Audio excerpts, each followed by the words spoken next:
Hi, my name is Elliot and I'm going to show you how to open up a very basic website using Visual Studio.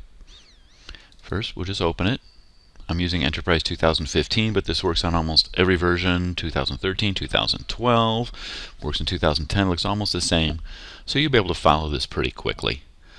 Just gives you your basic defaults, don't worry about that. So you're going to go File, New, Website, and we're going to want to be in Visual Basic. See how you have your two choices?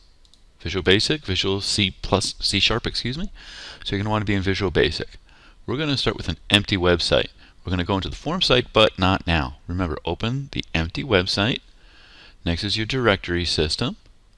So I'm going to do, instead of website 1, notice I always browse it to my desktop. That's what I do. Just makes it easier for me. See on my desktop? See how it gives me all my choices? See? When you say yes, it goes into your file system.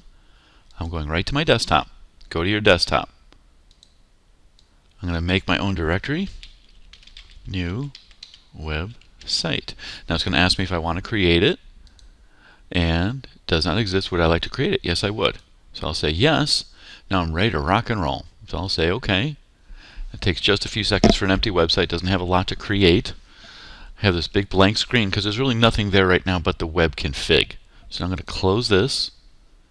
Notice I have a brand new folder called New Website. And it just has my web config and my debug web config. This is normal. That means there's no pages or anything there yet. We have everything else. Now, to create the basic website, we're going to go Website, Add New Item, and we're going to create a web form, which is much easier. Web form, remember that. And default ASPX is just the name of the page it's going to make. Just so you know, the default.aspx is the default program file that normally opens up when you create your website and you upload it to a server. It's always going to look for the server itself is going to look for the default.aspx. And we're going to place the code in a separate file. Remember that. Remember that checkbox. I'm going to click Add. And take a look to the right in a few seconds. Boom. We have a new page. It says default.aspx. Has our code in a second page. See that? So we're good. We don't know if it works yet. We're going to test that in just a second. Now, this looks a lot like just a regular HTML page, doc type HTML. Notice it's got the HTML5 notation. Head run at the server, meaning it's going to be a server. Now, title will say, just like HTML, new website in, we'll say ASP. Okay? So we have our title. Now we'll just go to a div. We're just going to make it real simple. We're not going to use cascading style sheets or anything like that. We're just going to say, hello world. Oh, make this. This is the first page. And that's that. So all we're going to do is do a really simple test. We have it set. Just for the heck of it, I always choose to save early and save often. Save all. Boom. It's all saved. So I'm going to run it right up here where it says Firefox.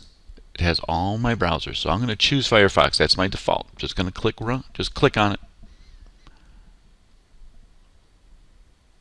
And here we are in Firefox.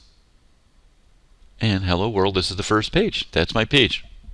If you followed along, you made your first ASP.NET application. Now, if you set up your ASP.NET environment correctly, meaning you set up your Visual Studio, this is a port number. That right there, 39018. Yours will be different.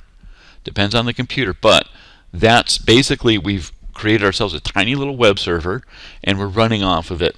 Localhost means we're running it not on the internet, not even on the intranet, but specific only to our machine. Now, let's minimize this and see how this is still running. It gives us our diagnostic tools, our events, all that other fun stuff. It's good to troubleshoot with. We won't be using that now. Now, just for the heck of it, we have our one page, and it's like, let's set another page. Website, add new item. Again, web form is going to say default 2. I'm going to say second page. Now the capitalization, the This is called camel case, where you have some caps and some lowercase. Isn't really a great way to do it, but I'm just going to show you. Normally just put it all in small case. I'm just doing this for example purposes. Again, place code in a separate file, add. Now we have our second page. And let's just say, for the sake of argument, we want the second page to be our start page for debugging purposes. So all we have to do is right click, set as a start page. That's it. Now, just to say, let's say we didn't want to do it that way. Let's say we want to know when we started which one would do it. Click on the website, website, and we have our startup options right over here, start options, and it's right there, specific page, second page at ASPS, just so you see that. So if you wonder how does it know, this is how Visual Studio knows which page to start up. So we'll say OK, and now we're going to run it again.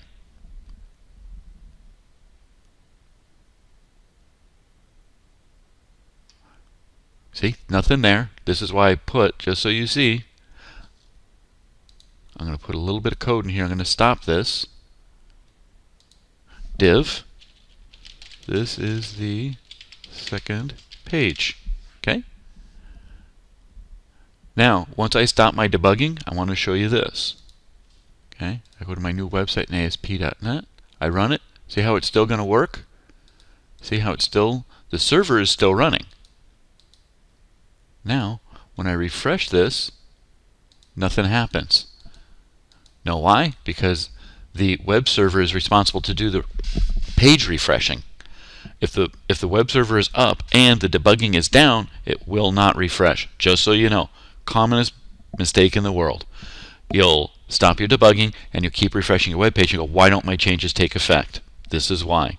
So what you have to do to get those changes to show, it basically does a save. If we do a file, save all. Now watch this. Still won't refresh. Wow, that is so weird, right? No, it's not, because we still haven't gotten a ping from the server. The server has this page cached.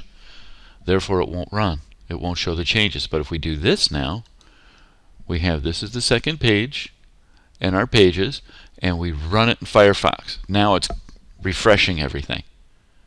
This is the second page. Go back to the old one. Notice it's there now.